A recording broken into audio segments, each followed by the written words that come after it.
from How the Rock Stage Media. Did you know that July is dedicated to freedom from the fear of public speaking? It's one of the number one fears in all the world. In fact, over 75% of all people globally have this fear of public speaking. They're afraid of the microphone. Now that we've added cameras for almost everyone, we're afraid of the camera. And it's gotten higher and higher and more anxious. But what we're going to do for the next 7 days, starting today on Sunday, going through the 8th on Saturday, is we are going to have different experts beam in and talk about different fears that we all face. And we're going to give you inside tips, best practices. We are going to fear of embarrassment, fear of the past negative experiences we've had, the fear of maybe lack of confidence. But today, we're going to get into the fear of lack of preparation. Joining me today is going to be Terry Brock. Terry Brock is a NSA, National Speakers Hall of Fame speaker. When I say Hall of Fame, I mean Hall of Fame. He's world renowned. He's a great guy. Terry Brock, thanks for joining us during this month-long campaign of freedom from the fear of public speaking. Trigger, it is an honor to be with you, sir. Let's make some magic today. It's great to be here. Thanks for kicking it off, too. I know we've talked a lot, you and I, but this is a passion for us, but not for a lot of people. And one of those fears is they don't feel prepared. They're not ready to do it. So what do you say about that? Well, I say that is legitimate, and we understand that. When you're not prepared, it's not going to be as good. I mean, for instance, Rich, you've spoken a lot. You are a professional. You're a professional helping people how to do, know how to do that. If I came up to you and said, you're going to have to make a speech immediately, right now, on how to present yourself well and how to speak, you could handle it. It'd be good to have some time, but if you had to, because you have the competence to do that. That's the key. You have the competence. If I said, Rich, your reputation is now on the line. Everything is resting on something you got to do, and I need you to present a speech to a bunch of surgeons on heart surgery. Go. You probably couldn't do it. And would you be nervous? Probably. That's normal, because I'm assuming that's not your area of expertise. They don't want me talking anything about the brain. Let's just put that out there. There we go. That would be lack of preparation, lack of knowledge, everything all wrapped up together. Yeah. So I think the key is really the competence, and we get that by obviously paying the price. And I often like to say the way you become really confident is by building your competence. And so as you want to get better at speaking, you're going to help just melt away that fear. And by the way, as a person who speaks for a living, I celebrated 40 years in my business of speaking. There we go. A few weeks ago. And so after 40 years, I've learned, hey, the fear is real. And those of us in the Speaker Hall of Fame, we say, yeah, it still is there, but you want to direct it in the right way. And the more competence you can get, the better off you'll be. Because again, going back to my not hypothetical here, if you had to stand up and speak about training on speaking, presenting on video, you know that cold. You've helped many, many people do it through the years. And so that is where you have that competence. And I think that's what we've got to do. Just pay the price, study, and continue to learn. So we say that so easily, but for those that, again, the fear is real. Where do I start? How do I prepare? Is it the beginning, the end, the middle? What would you say to help someone really just start fresh and get into it? Yeah, I would think it depends on the content that you want. I would really stress knowing the content of what it is you're going to deliver. Making sure, because when you think about it, your audience is listening to you because they want to hear the content that you have. In most cases, they do like it to be presented in a fun way, so that it can be jovial, funny, where appropriate, if that's comfortable for you, and making sure they're getting value. But the kind of work that I do and the kind that you do, people want to be entertained, but they, more than anything, they want real good data, information, content that they can use out in the real world. Well, but that's when the struggle. Part of the preparation, I think it is, they want data, but they also want stories to illustrate the data. And I think that's part of the preparation. Not everyone's a natural storyteller. Right. So what do you do when it comes to storytelling? Well, that's a skill. It's like any other skill. If you want to learn to play the piano, how do you play a good piano piece? If I had to sit down in front of an auditorium filled with people and they wanted to hear piano, I would not be the person to do that. That is not me. I played a little bit when I was a kid, piano, and I enjoyed just for me, but no, that's not my thing. But so what you want to do is you want to pay the price and start learning, start reading, understanding what's available on the particular content, and then be able to plan out your presentation. Know how you're going to get started and know how you're going to end are two of the most important parts of presenting. And if you've got that down, you're going to be off to a good start. So let's break that down further, because preparation in those two areas I coach it, your takeoff and your landing. That's where planes crash. That's where accidents happen. Mhm. Same thing with speaking. If you don't prepare your takeoff and prepare your landing, you're not going to be good. What would you say? Do you write it down, script it out? Do you have a cue card on stage with you? What would you recommend to help people really get rolling in this? Oh, it's a very good point. I think what you've got to do is what works well for you. I know some presenters, members of the Speaker Hall of Fame, who write out word for word everything they're going to say and memorize it. Some do that. Now, that's not for me. I tend to want to use bullet points, but I think you need to know how you're going to get in and start with something that's going to get their attention. The thing you do not want to do is to stand up and go, "Hi, I'm Terry Brock, and boy, I'm glad you're here today. And boy, I had a tough time coming in on the roads. You know, it was bad. The weather's been nice." And they're going, "Huh? I'm here for something. You want to give me a reason? Tell me something that's going to grab my attention."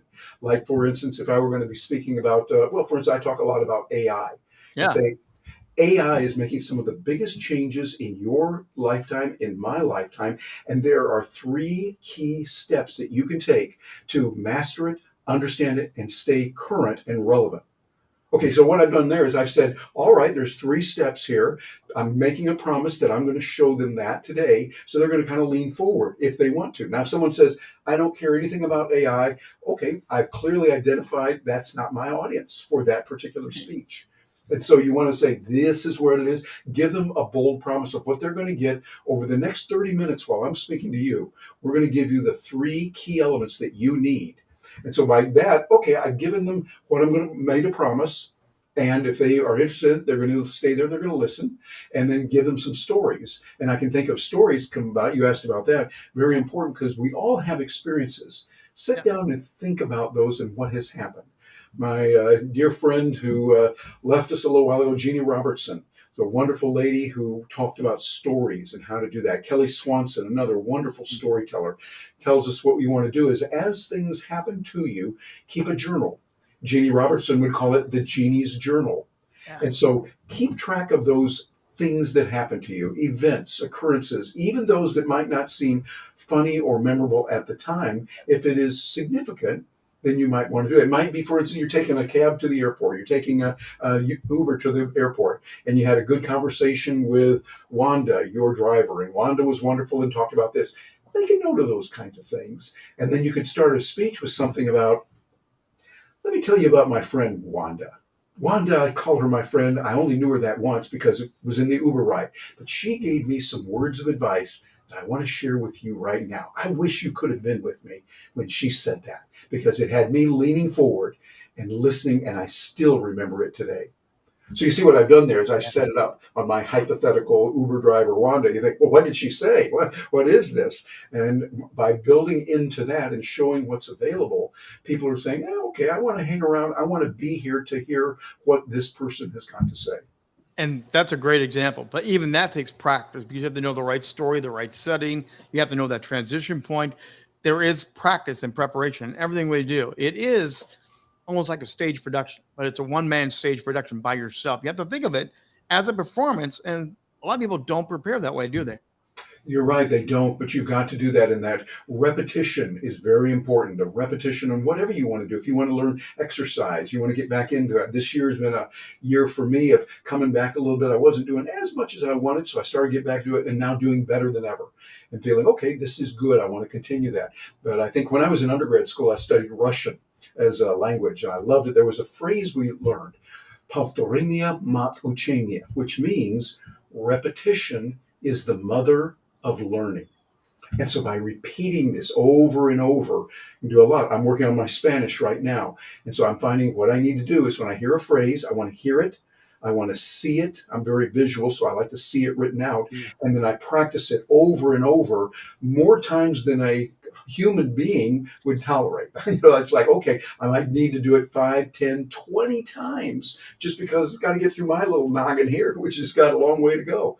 But I I think by that repetition, we do better. I totally agree with you. And I tell people when I coach them about leadership and presentation as a leader, you will get sick of repeating it before they have it in their head.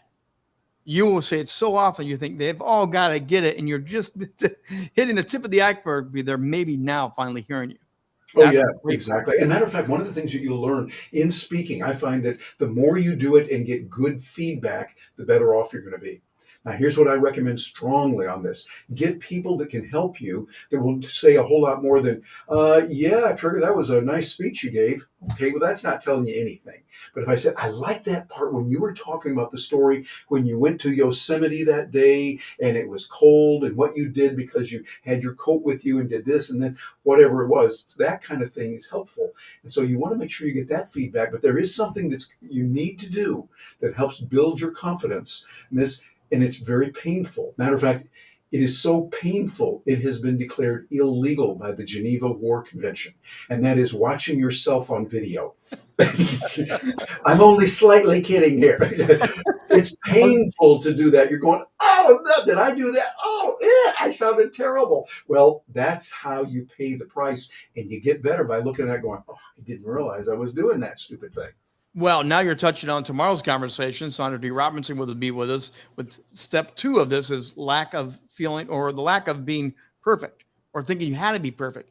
But you're right. One of the tools we have now, we used to stand in front of mirrors and we used to practice in front of a mirror. That was part of the preparation. Now you have the ability to have a video camera and play back and review it and share with someone privately. That's a whole new preparation tool that is just now being used more and more, I think. And I think it's a great preparation tool to literally watch yourself in total action.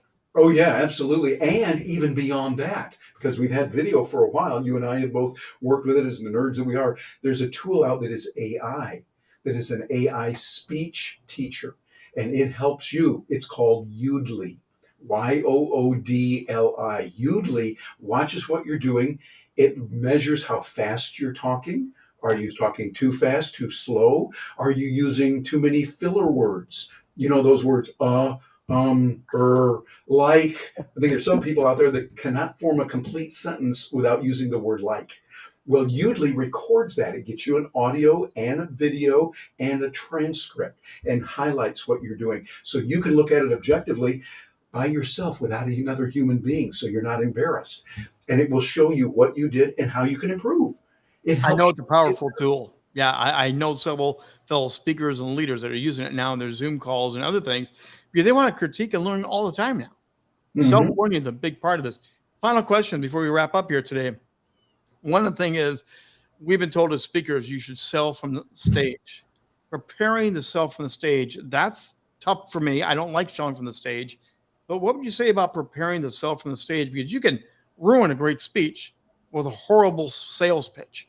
Absolutely, you can. You can ruin it many different ways. That's one that really is particularly painful. There is a place for that, and there is a way to do it. Now, obviously, we're not going to be able to cover that in just a few seconds, but it's something you need to study. It's the way our market works today. There's places where you sell best when you're not selling anything.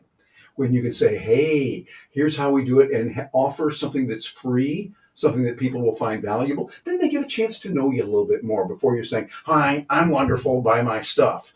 You know, instead of doing that way, give lots of value. And it all depends on the situation. I've operated, I know you do as well, in places where you do not sell. They don't want you to, and I get it, I respect that.